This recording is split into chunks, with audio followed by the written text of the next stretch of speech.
నందమూరి కుటుంబం గురించి తెలుగు ప్రేక్షకులకు ప్రత్యేకంగా చెప్పాల్సిన అవసరం లేదు. ఎన్టీఆర్ కుటుంబం నుంచి ఎంతోమంది వారసులు ఇండస్ట్రీకి వచ్చారు. అయితే పెద్ద ఎన్టీఆర్ తర్వాత అంతలా పేరును, ఫ్యాన్స్ను సంపాదించుకున్నది మాత్రం జూనియర్ ఎన్టీఆరే. పెద్ద ఎన్టీఆర్ కొడుకు నందమూరి హరికృష్ణ రెండో భార్య శాలినికి జన్మించిన వారసుడు ఎన్టీఆర్. అయితే శాలినిని, అతని కొడుకు తారక్ను నందమూరి కుటుంబం స్వీకరించలేదు. కానీ హరికృష్ణ మాత్రం ఎన్టీఆర్ను నందమూరి కుటుంబానికి దగ్గర చేయాలని చాలా ప్రయత్నాలు చేశారు. అంతెందుకు, ఎన్టీఆర్ అనే పేరును తన తండ్రి సీనియర్ ఎన్టీఆర్నే పెట్టినట్లు హరికృష్ణ చెప్పుకొచ్చాడు. నా అంశ నా అంతటివాడవుతాడు అంటూ తాతగారు దీవించారని ఎన్నోసార్లు హరికృష్ణ చెప్పుకొచ్చారు. కానీ ఇప్పటికీ తారక్ నందమూరి అనే ఇంటి పేరు కోసం, ఆ కుటుంబంతో బంధం కోసం ఎదురుచూస్తూనే ఉన్నాడు. నందమూరి వారసుడిగా ఏ రోజు కూడా తారక్ను నందమూరి కుటుంబం చూడలేదు. ఏ ఈవెంట్కైనా, ఫంక్షన్కైనా కూడా తారక్ వెళ్ళి వెనుక నిలబడటమే తప్ప ఆ కుటుంబంలో మనిషిగా మెలిగింది లేదు.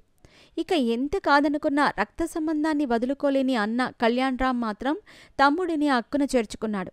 దీంతో ఎన్టీఆర్ను చేరదీసినందుకు కళ్యాణ్రామ్ను కూడా నందమూరి కుటుంబం పక్కనబెట్టింది. ఇప్పుడు హరికృష్ణ ఇద్దరు కొడుకులు వర్సెస్ నందమూరి కుటుంబం అన్నట్లు జీవిస్తున్నారు. ఇక టీడీపీ పార్టీని ఎప్పటికైనా నిలబెట్టేది ఎన్టీఆర్ఏ అని చాలామంది చెప్పుకొస్తున్నారు. ఒకానొక సమయంలో ఎన్టీఆర్ టీడీపీ కోసం చేసిన ప్రచారం, అందులో తగిలిన దెబ్బలను మర్చిపోవటం అంత ఈజీ కాదు. ఇక టీడీపీకి ఎవరైనా వారసుడు ఉన్నాడు అంటే అది ఎన్టీఆర్ఏ అని అభిమానులు బల్లకొద్దీ మరీ చెబుతున్నారు. అయితే అసలు ఎన్టీఆర్ను నందమూరి కుటుంబం వెలివేయటానికి కారణం ఏంటి అనేది ఎవ్వరికీ తెలియదు. కొందరు శాలిని వేరే మతస్థురాలు కావటంతో ఆ కుటుంబం అంగీకరించలేదని చెప్పుకొస్తారు.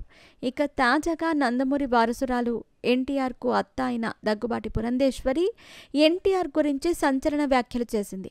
ఎన్టీఆర్ను నందమూరి కుటుంబం దూరం పెట్టడానికి చాలా కారణాలున్నాయని ఆమె చెప్పుకొచ్చారు. జూనియర్ ఎన్టీఆర్ను చిన్నతనంలో నందమూరి కుటుంబం నుంచి దూరం పెట్టడానికి చాలా కారణాలున్నాయి. వాటి గురించి పెద్దగా చర్చించాల్సిన అవసరం లేదు. కారణాలు ఉన్నాయి కాబట్టే దూరం పెరిగింది. ఇప్పుడు అలా లేదు, అందరం కలిసే ఉంటున్నాం అని చెప్పుకొచ్చింది. దీంతో పాటు ఎన్టీఆర్ రాజకీయ ఎంట్రీ గురించి మాట్లాడుతూ, ప్రస్తుతం ఎన్టీఆర్ది చాలా చిన్న వయసు, అలాంటప్పుడు రాజకీయాల్లోకి రావాల్సిన అవసరం ఏముంది? అతను ఎప్పుడు రావాలనుకుంటాడో అప్పుడు వస్తాడు. పాలిటిక్స్ గురించి తారక్ తన మనసులో ఏమనుకుంటున్నాడు అనేది నాకు తెలియదు. మా మధ్య అలాంటి చర్చలు కూడా ఏమీ జరగలేదు అని చెప్పుకొచ్చింది.